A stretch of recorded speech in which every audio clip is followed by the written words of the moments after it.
Birama Ndiaye. À la présentation, Pape Abdoulaye Dieye assure la partie technique. Merci de nous recevoir chez vous. C'est l'heure du bulletin d'information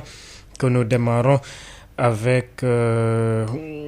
après Balou, dans le département de Bakel, le virus du soulèvement des jeunes contre l'autorité a atteint Maka Koulibantang, où l'interdiction d'une soirée dansante. Des jeunes se sont violemment pris au sous-préfet et à son adjoint en caillassant leur domicile. Une enquête est ouverte. 5 jeunes sont interpellés et vont être déférés au parquet aujourd'hui, selon le secrétaire municipal Mamadou Ba au téléphone avec Boubacar Tamba. Ce qui s'est passé suite à l'interdiction d'une soirée culturelle des jeunes, la gendarmerie est venue leur demander d'arrêter l'organisation de cette soirée, mais les jeunes ont dit pourquoi. La gendarmerie les a dit c'est sur instruction de l'autorité administrative, puisque jusqu'à présent il y a les mesures barrières, le respect un peu de l'arrêté ministériel qui est en vigueur. Les jeunes ont dit qu'en tout cas eux ils veulent la liberté, ils veulent danser. Et lorsque la gendarmerie a fait arrêter cette manifestation, la sonorisation qui était sur place, ils se sont tous mobilisés et ont fait plus d'1 kilomètre pour aller au niveau du domicile du sous-préfet pour s'attaquer à l'autorité administrative. Lorsque le maire de la commune, Khoureychi-Thiam, a été informé, il a condamné fermement l'attitude de ces jeunes. On ne peut pas cautionner que des jeunes s'attaquent à l'autorité administrative. Si aujourd'hui on s'attaque à l'autorité administrative, demain, ces mêmes jeunes risquent aussi de s'attaquer à d'autres institutions de la commune. C'est pourquoi le maire a demandé quand même qu'une enquête soit ouverte et que justice aussi soit faite pour que ça ne se produise plus. On parle de Maka, une cité religieuse, on parle de Maka Koulibantang, une cité de prière, mais si aujourd'hui ces jeunes se lèvent pour aujourd'hui s'attaquer aux institutions, et c'est quelque chose de très regrettable. Il y a eu des arrestations? Oui, pour l'instant, il y a eu 5 arrestations et ils seront déférés, selon les informations qu'on a eues, ils seront déférés demain au niveau du parquet de Tambacounda. C'est-à-dire vendredi? Oui, demain, Inch'Allah. Aujourd'hui, donc, nous y sommes le vendredi. Et puis, sur la couverture médicale du Grand Magal de Touba, le ministre de la Santé est rassuré en cette période de pandémie. Selon lui, toutes les dispositions sont prises pour une prévention et une prise en charge médicale. Abdoulaye Diouf Sarr, que nous écoutons au micro de Toutissé. Au niveau de la prévention, déjà, nous avons nos agents qui sont déjà en place dans le cadre de la prévention contre la Covid, mais aussi dans le cadre de la prévention de manière globale. Le service national d'hygiène, qui d'ailleurs a reçu un équipement de dernière génération, est en train de se déployer ici à Touba pour que les pèlerins puissent être véritablement dans les meilleures conditions de faire leur magal. Autre élément important, nous en avons aussi profité pour échanger avec Seyid Mountakha Mbacké, Khalife général des Mourides, qui aujourd'hui en tout cas est l'un des premiers soldats de la riposte en termes de respect des mesures barrières, mais aussi en termes de recommandations. Nous sommes rassurés parce que ce que nous avons entendu du Khalife, mais ce que nous avons vu sur le terrain, nous avons aussi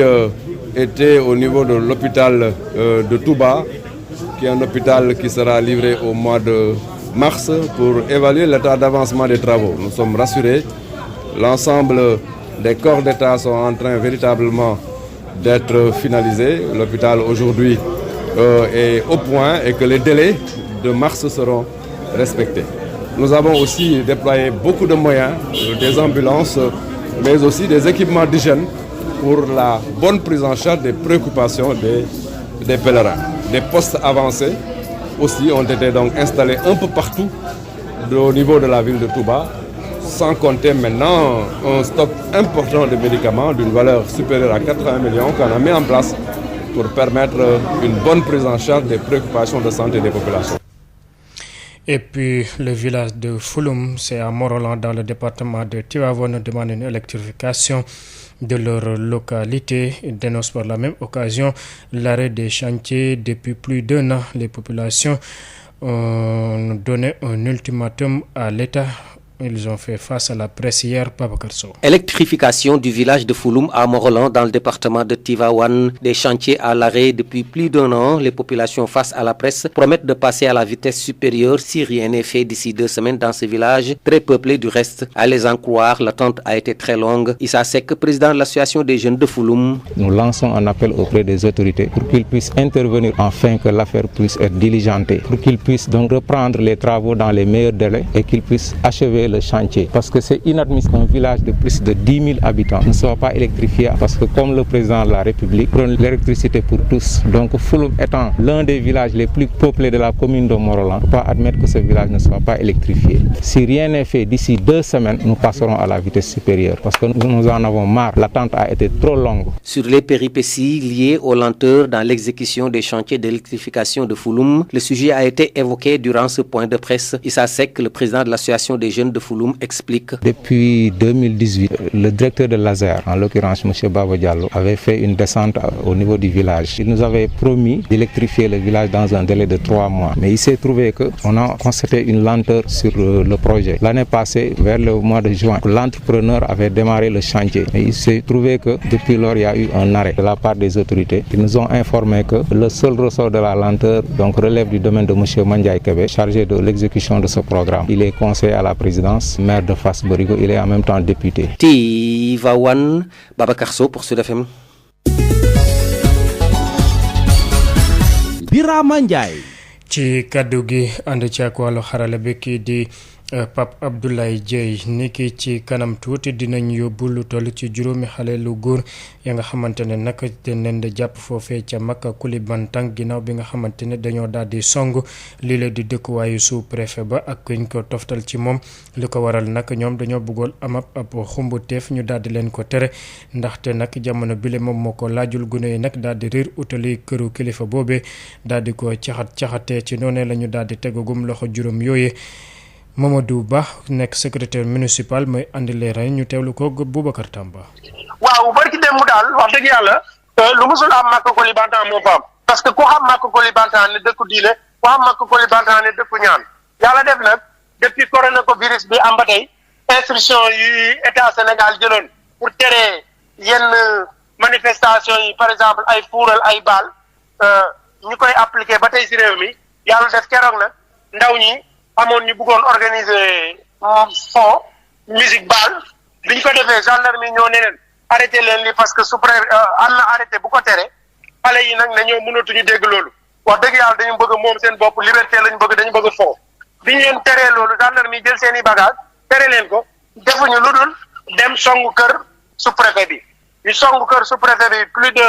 200 ndaw ñu mobilisé wu spontanément def presque 1 kilomètre fi ñu jógee ak kër sous-préfet ak nu mu soree ñoom ñëpp ñu doxul foofu yori seen i xeer sànni kër gi yëpp bu du toon kër gi lu mu am sécurité wax dëgg yàlla bakkan bu rot saa mënoon na fa am bi loolu amee nag ñu yëgal maire dëkk bi Khoureyssi mu naqarlu ko mu méttilu ko di masawu aussi coono sous-préfet bi ak adjoint ak seen i njaboot di leen masawu coono comme ni ko conseil municipal bi yëpp defee si la maire aussi ñëpp demandé population bi yëpp aussi demandé te lii musul am Makka Koulibantang comme lii musul am nag na yoon def liggéeyam moo tax gendarmerie wax dëgg yàlla biñ ko yéegee ñoom ak autorité administrative région bi en premier lieu le gouverneur de la région ñoom ñëpp jóg nañu pour def si ay jéego ñëpp yaakaaroon lu amoon baalu dootul am si région de Tambacounda mais muy continuer comme nag dafa nar a continuer di law te suba xamuñu kan la ñu nar a attaqué moo tax nag wax dëgg yàlla maire demandé woon na autorité administrative ak judiciaire yi def si jéego te yaakaar naa si jéego yooyu tax na ba gendarmerie am na jéego gi bu baax buñ si commencé def pour leeral mbir mi am na juróomi ndaw ñi si jot a jàpp te yaakaar naa ne que si li ñu jot a dégg suba lañ leen di déférer au niveau du parquet de Tambacounda.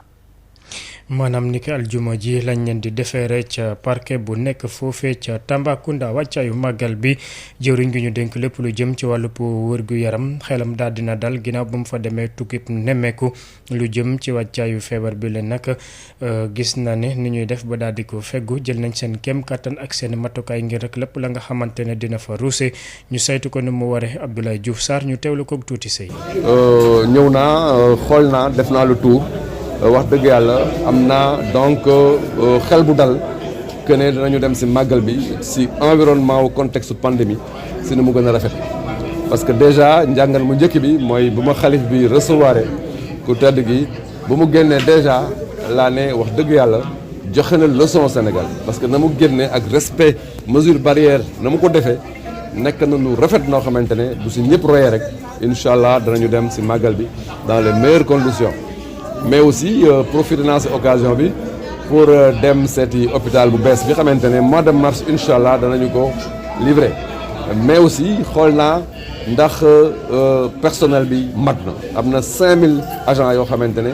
dañ leen donc mobiliser pour que donc ñu jàppale ñu si màggal bi ba kenn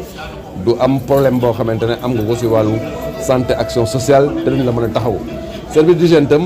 xam ngeen ne président de la république daf leen jox ay moyens yu bees yu moderne yoo xamante ne mi ngi fi yooyu yëpp déployé nañ ko si màggal bi sans compter maintenant lépp lu ñu si def si wàllu garab si wàllu ambulance si wàllu beneen xeetu jumtukaay yoo xamante ne dañ koy laaj pour que pèlerins yi nekk dans les meilleures conditions li ma mën a wax daal mooy que ne